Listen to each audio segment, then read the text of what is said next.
ሰላም ጤና ይስጥልኝ የተከበራችሁ የዩቲዩብ ቻናላችን ቤተሰቦች የሰዓቱ መደመጥ ያለባቸውን መረጃዎች ይዘን ቀርበናል። በቅድሚያም ርዕሰ ጉዳዮቹን ላስቀድም። ጳጳሳቱ ወደ ሀገር እንዲገቡ መፈቀዱ ተገለጸ። በዝርዝር መረጃው እንመለከተዋለን። በሌላ ዜና በርካታ ዓመታት በትዳር የቆዩ ባለትዳሮች ሊሸለሙ ነው፣ የጠቆመም ይሸለማል መባሉ ተገልጿል። ዝርዝሩ ተዘጋጅቷል። በሌላ መረጃ በጋሞኛ ሙዚቃዎቹ በስፋት የሚታወቀው ድምፃዊ አስገኘው አሽኮ አስጌ በፍቅር ያበደች ሴት ካሳየኝ እኔ የማይሞት ሰው አሳይሃለሁ በሚል በማህበራዊ ሚዲያ ያሰራጨው መልእክት የተለያዩ አስተያየቶችን እያስተናገደም ይገኛል።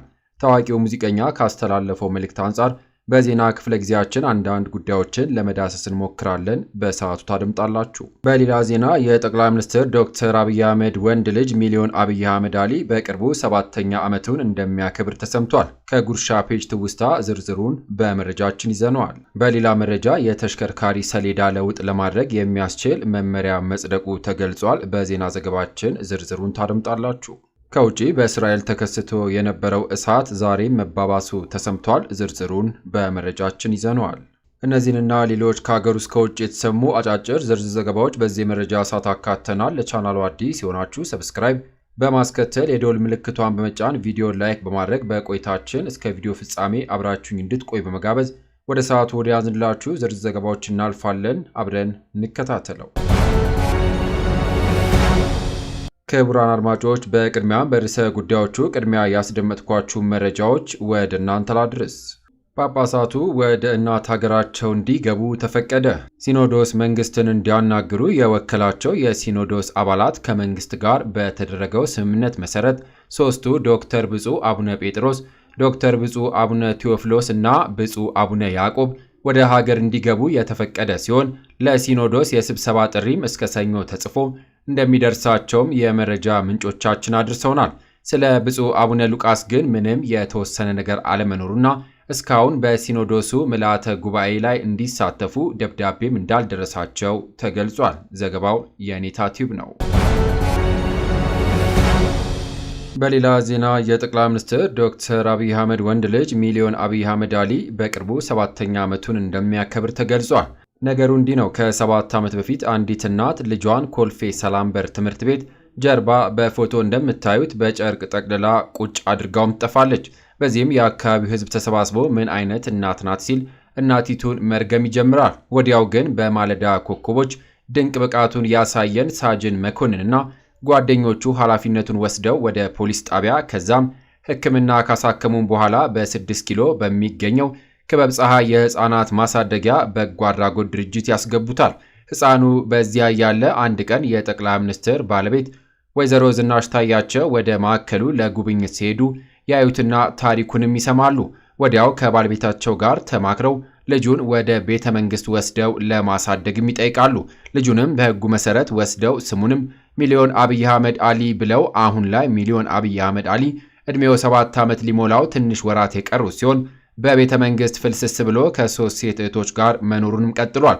በጣም ጎበዝ ተማሪ እንደሆነም ተነግሯል። እናትና አባቱን የሚወድ ልጅ እንደሆነም ታውቋል። የዘገባው ጥንክር ጉርሻ ፔጅ ነው። ክቡራን አድማጮች የጉርሻ ፔጅ ፌስቡክ ድረገጻቸውን በመቀላቀል አዳዲስ መረጃዎችን ማግኘት ትችላላችሁ። ወደ ቀጣይ መረጃዎች አልፋለሁ።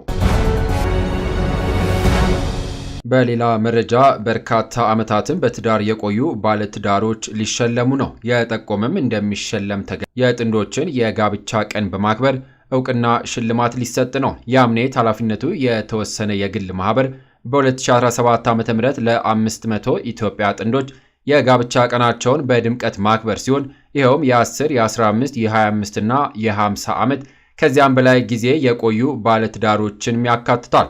በተጨማሪም 10 ጥንዶች በሁነቱ ላይ የጋብቻ ቀለበታቸውን የሚያስሩም ይሆናል።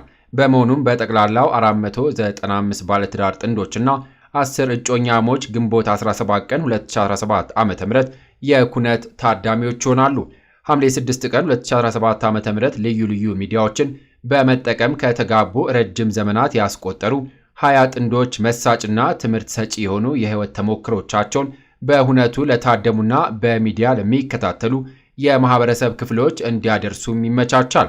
በሐምሌ ወር 2017 ዓ.ም 2 የምክክር መድረኮችን ወይም ደግሞ ወርክሾፖች በማዘጋጀት በጋብቻ በተሳሰሩ ጥንዶች መካከል ሊኖር ስለሚገባው መሰረታዊ የተግባቦት ስርዓት በተለይም በባለትዳሮች መካከል ግጭትና አለመግባባት ስለሚፈታበት ሁኔታ እንዲሁም የማህበረሰብን ትስስር ማጎልበት በሚቻልበት ዙሪያ በምሁራንና ልምድ ባካበቱ ጥንዶች የታገዘ ውይይት እንደሚካሄድም ተገልጿል።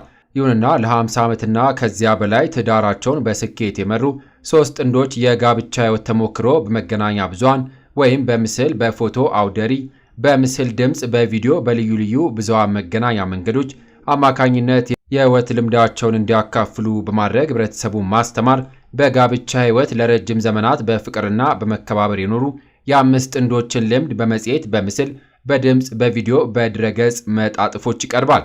በርካታ ዓመታት የቆዩ ባለትዳሮች የጠቆመ ይሸለማል፣ ጥንዶቹም ይሸለማሉ። ከዛሬ ጀምሮ ምዝገባ መጀመሩም በይፋ ተገልጿል። ክቡራን አድማጮች፣ በጋሞኛ ሙዚቃዎቹ በስፋት የሚታወቀው ድምፃዊ አስገኘው አሽኮ አስጌ በፍቅር ያበደች ሴት ካሳየኸኝ እኔ የማይሞት ሰው አሳይሃለሁ በሚል በማህበራዊ ሚዲያ ያሰራጨው መልእክት የተለያዩ አስተያየቶችን እያስተናገደ ይገኛል።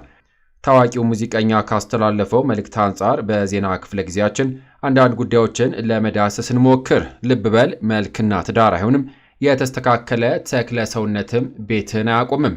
ትዳር ማለት የህይወት ጣዕም የምታውቅበት፣ የምትደገፍበት፣ በሳል የምትሆንበት፣ ዘርህን የምታካብትበት፣ ከብቸኝነት ወደ ራስህ ቤተሰብ ምስረታ የምትሄድበት የህይወት አንዱና ግዙፉ ክፍል ነው።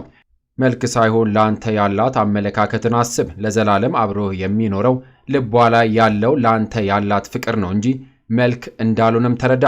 መልክ በጊዜ ሂደት የሚለወጥ ነው። እውነተኛ ፍቅር ግን በፍጹም አይለወጥም። ወዳጄ፣ በህይወት ስልትን ከፈለግ ዓይንህን ሳይሆን ልብህን ያረፈባትን አግባ። ፈጣሪውን ፈሪ፣ ትዳሯን አክባሪ፣ ታዛዥ የትዳር አጋር ከፈለግ አንተም ፈጣሪህን ፈሪ ሁን። ፈጣሪውን የሚፈራ ፍቅር ያውቃልና። ይህ ለአንተም ለአንቺም ለኔም ነው። በሌላ ዜና የተሽከርካሪ ሰሌዳ ለውጥ ለማድረግ የሚያስችል መመሪያ ጸደቀ። በኢትዮጵያ የተሽከርካሪ የመለያ ቁጥር ሰሌዳ አይነቶችና ምልክቶች መወሰንና የአገልግሎት አሰጣጥ መምሪያ 1050/2017 ሆኖ ጸድቋል።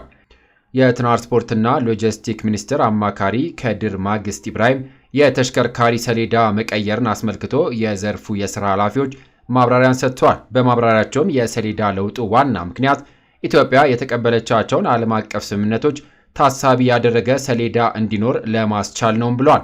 በተጨማሪም ከዚህ ቀደም በነበረው የአሰራር ክፍተት፣ የሀብት ብክነት፣ በሲስተም የተደገፈ ሥራ አለመኖሩ የተላላፊና ቋሚ ሰሌዳ ለሐሰተኛ ሰሌዳ ሥራ የተጋለጠ እንደሆነም ተናግረዋል። እንዲሁም የተሽከርካሪ መለያ ቁጥር ሰሌዳ አመራረትና ስርጭትና የአወጋገድ ችግር የሰሌዳ ለውጡ ማድረግ ካስፈለጋቸው ምክንያቶች መካከል እንደሚጠቀሱ ገልጸው መመሪያው ችግሮችን እንደሚፈታም አመላክተዋል። ዘገባው የፋና ብሮድካስቲንግ ኮርፖሬሽን ነው። በሌላ ዜና በአዲስ አበባ ለትራንስፖርት አገልግሎት የሚውሉ ብስክሌቶች ከተመረቱ 2 ዓመት ያላለፋቸው መሆን እንደሚገባ የሚያዝ ደንብ ተግባራዊ ሆነ።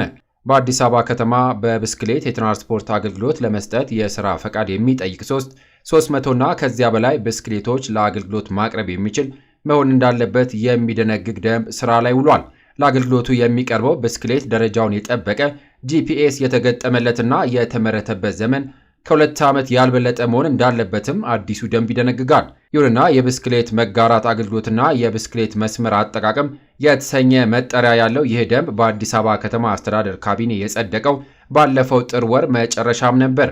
ደንቡም ማዘጋጀት ካስፈለገባቸው ምክንያቶች አንዱ በአዲስ አበባ ከተማ የተሽከርካሪ ቁጥር በከፍተኛ ሁኔታ በመጨመሩ ምክንያት የሚፈጥረውን የትራፊክ እንቅስቃሴ መጨናነቅን ለማቃለል እንደሆነም ተገልጿል። በ6 ክፍሎችና በ25 አንቀጾች የተከፋፈለው ይህ ደንብ የሥራ ፈቃድ አሰጣጥን ጨምሮ ሌሎች ድንጋጌዎችንም አካቷል። ይሁንና አዲሱ ደንብ ማንኛውም በብስክሌት ትራንስፖርት አገልግሎት ለመሰማራት የሚፈልግ ሰው ከአዲስ አበባ ትራንስፖርት ቢሮ የሥራ ፈቃድ ማውጣት እንዳለበትም ይደነግጋል። ዘገባው የኢትዮጵያ ኢንሳይደር ነው። ክቡራን አድማጮች፣ ከውጪ እሳቱ ዛሬም ተባብሶ ቀጥሏል። በእስራኤል በ165 የእሳት አደጋ ሜካናይዝድና በ12 ከባድ የእሳት አደጋ መከላከያ አውሮፕላኖች እየተደረገ ያለው ጥረት አልተሳካምም ብለዋል። የድረገጹ ቲቪ ዜና ምንጮች አሁን ባሰራጩ ዘገባ በኢየሩሳሌም ኮረብታ ላይ የተነሳው በሚል የተሰራጨው ዜና መሰረተ ቢስ ነው ያሉት። ከሳምንት በፊት የተቀሰቀሰው የእስራኤል እሳት ቴልአቪቭ አውራ ጎዳና ላይ እንደሆነ ገልጸው ዛሬም ተባብሶ በመቀጠሉ ምክንያት ኢየሩሳሌም ከተማ ነዋሪ እየለቀቀ በመውጣት ላይ መሆኑን አስታውቋል። ይሁንና የእስራኤል እሳት አደጋ በጽዮናውያኑ መንግስት ባለስልጣን አፈና እስካሁንም በሰውና በንብረት ላይ ያደረሰው ጉዳት መጠን ዓለም አቀፉ ማህበረሰብ መረጃውን እንዳይደርሰውም ተደርጓል። የነፍስ አድን ሰራተኞች እስካሁን 2 ነፍሰ ጡር እናቶችና 2 ህጻናትን ጨምሮ በጭስ ለታፈኑና ቃጠሎ ደረሰባቸው 23 ሰዎች ሕክምና ማድረጋቸውንም ገልጿል። ጠቅላይ ሚኒስትር ቤንያሚን ኔታንያሁ እሳቱ ወደ ኢየሩሳሌም ሊዛመት እንደሚችል በማስጠንቀቅ ብሔራዊ የአስቸኳይ ጊዜ አዋጅ ማወጃቸውም ተሰምቷል። ወታደሮቹ የአደጋ መከላከል ጥረትን ለማገዝ የተሰማሩ ሲሆን በአደጋው ምክንያት በርካታ የነጻነት ቀን በዓል ዝግጅቶች ተሰርዘዋል። በከፍተኛ ሙቀትና በኃይለኛ ንፋስ እየታገዘ በደን በተሸፈኑ አካባቢዎች እየታገዘ በፍጥነት በመዛመት ላይ ያለውን እሳት ለማቆም አሁንም ርብርብ በመደረግ ላይ ነው። ይሁን እንጂ በአደጋው እስካሁን 17 የእሳት አደጋ ሰራተኞች መቁሰላቸውን ፍራንስ 24 በዘገባው ገልጿል።